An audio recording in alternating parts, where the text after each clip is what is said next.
Assalamualaikum warahmatullahi wabarakatuh.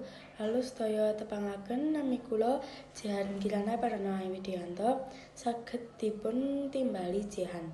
Kula lair ing Wonosobo setunggal Maret 2008. Kula manggon ing Dusun Simbang, Kecamatan Kalikajar, Kabupaten Wonosobo.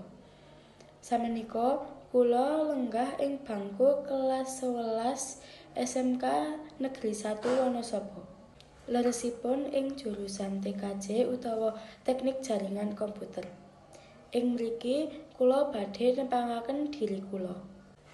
Kula nggadhahi kaprigelan inggih menika gawe kabel RJ45, konfigurasi Debian 12 lan konfigurasi HTML, CSS, lan JavaScript. Nanging kula uga gadah karingkihan inggih menika boten saged nyambut damel ing ngandhapipun srengenge lan boten sabaran.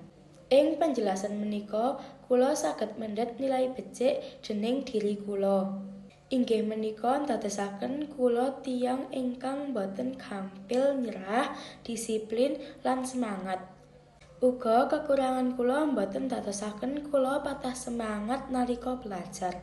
Keterampilan wonten diri kula inggih menika pinter mbagi waktu supaya bisa konsisten. Assalamualaikum warahmatullahi wabarakatuh.